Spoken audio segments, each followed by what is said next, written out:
मामा मुझसे कह रही थी कि मैं राह और आपकी शादी की तैयारियां कर। आपने बताया मैं ये सब कुछ कैसे करूं ज़रियून? काम पे तो तुम जा नहीं रहे हो, फिर कहाँ थे सारा दिन? नौकरी तो नहीं छोड़ दी?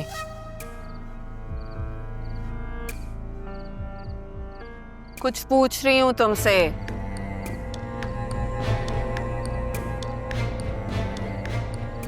कबीर, तुम ठीक तो हो ना? कोई परेशानी है?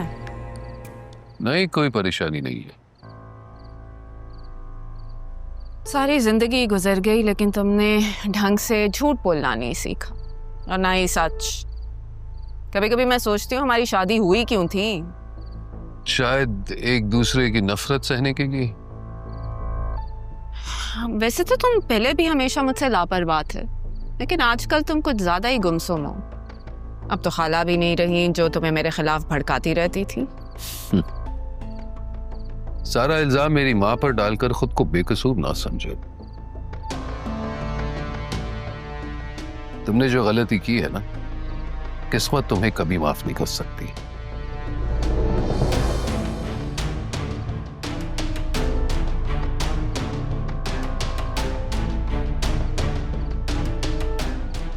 ऐसा क्या किया है मैंने? किसी का आशियाना जलाकर खुद के घर में रोशनी की थी ना। तारा की बात कर रहे हो? वैसे हैरत है तुम भूले नहीं हो उसे अभी तक। याद रखो कबीर, इस गुनाह में तुम बराबर के शरीक थे। हाँ, इसी की सजा काट रहा हूं, और वो सामने आकर भी शायद मेरा चेहरा नहीं देखना चाहेगी। सामने आकर? तुम मिले उससे? अब तो मरने के बाद ही मिले मुझे। ढूंढ ढूंढ कर थक गया। मिल जाएगी तो मना लोगे? नहीं, वो नहीं मानते, लेकिन कम से कम माफी तो मांग सकता। कितने बेचैन हो रहे हो ना तुम मुझसे माफी मांगने के लिए। और मैं, जिसने सारी जिंदगी तुम्हारे रवैये को बर्दाश्त किया, उसका क्या? उसकी जिम्मेदार तो तुम खुद हो। ठीक है, एक दिन इकट्ठे ही माफिया मांगोगे तुम।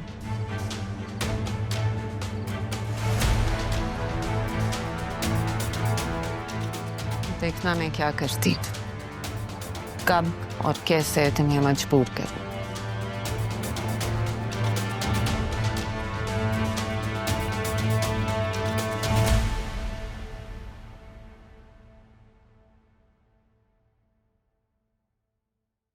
आसिफ, क्या बात की है तुमने आप ही से? मैं शर्म आनी चाहिए। क्यों? मुझे क्यों शर्म आनी चाहिए? मुझे इज्जत से इस घर में ब्याह के लाया गया है, रिश्ता लेकर गए थे आप लोग, मैं क्यों शर्म करूं? नहीं, मैं समझ रहा हूं तुम्हारी बात, तुम क्या कहना चाह रही हो। एक बात याद रखना आसिया, कोई इंसान अगर कोई गलत फैसला लेता है ना तो उसे तब्दील भी कर सकता है, लेकिन मैं नहीं चाहता कि मेरी बेटी को कोई दुख पहुंचे। आप ही ने जितनी तकलीफों के साथ जिंदगी गुजारी है, किसी दुश्मन को भी वो दिन देखने ना पड़े।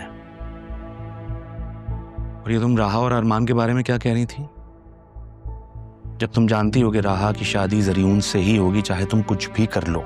मैं जानती हूँ मुझे कुछ भी करने की इजाजत है अदील, बट मैं राहा और ज़रियून की शादी की तैयारियों की बात कर रही थी। सोचा तो ये था कि बतूल की शादी होगी उससे, अब वो तो होने से रही, तो अब राहा के साथ जो जाने अनजाने में मैंने गलतियां की हैं, उन गलतियों का कफारा अदा नहीं कर सकती क्या? मैं तुम्हें समझ नहीं पा रहा हूँ। लेकिन मैं सबको समझ गई। तारा को तो मैं कुछ नहीं कह सकती, लेकिन राहा के साथ मेरा बिहेवियर बहुत बुरा था।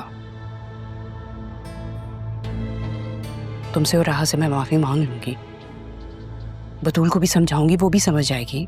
आखिर वो भी तो उससे बहुत प्यार करती है। तुम अचानक is everything alright? Yeah, everything is all right. जब राहा और ज़रियून को साथ देखा तो अंदाज़ा हुआ कि मैं नहीं कर सकती अपनी बेटी के साथ ज्यादती।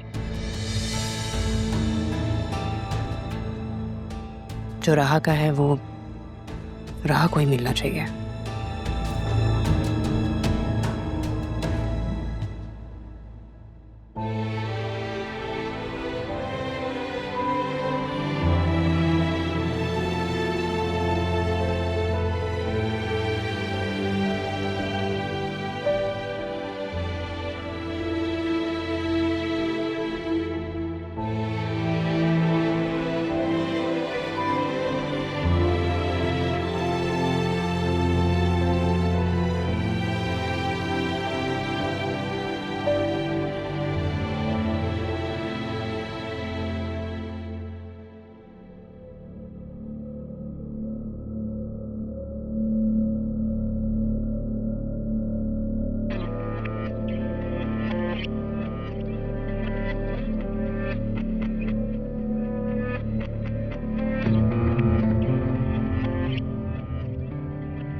अस्सलाम वालेकुम डैड।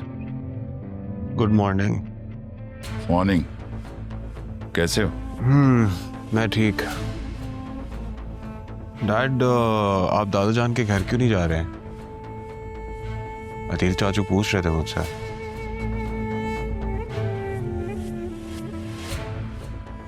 वेट कर रहा हूं मैं।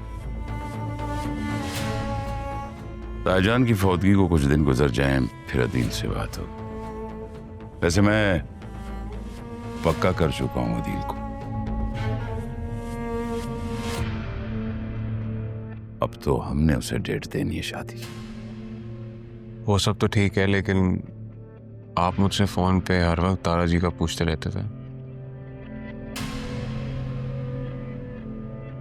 जब से आप आए एक बार भी मुलाकात नहीं की आपने, क्यों? मिल लूंगा। अब आ गया हूं तो मेल जोल तो रहेगा ही। तुम कहां जा रहे हो? मैंने अभी राहा को लेकर जाना है ऑफिस। तो ऐसा करो कि मैं फ्रेश हो जाता हूं, मुझे अदील के घर छोड़ दें। चलें ठीक है, फिर मैं कॉफी पी लेता हूँ और शावर कर लेता हूँ। मैं मिलता हूँ आपसे थोड़ी देर में। ओके।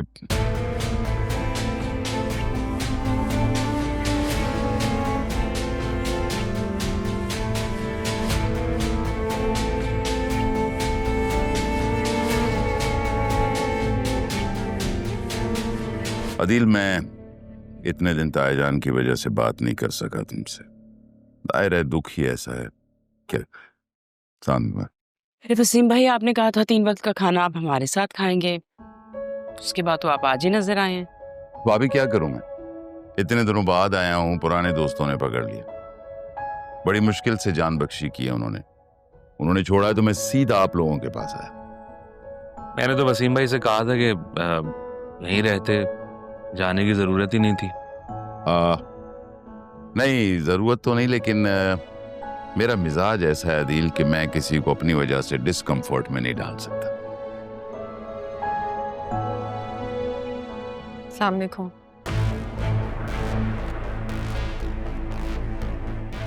वालेकुम सलाम। कैसी उतारा? ठीक हूँ। मैं ज़रियून के निकाह की बात करने आया हूँ। आओ बैठो।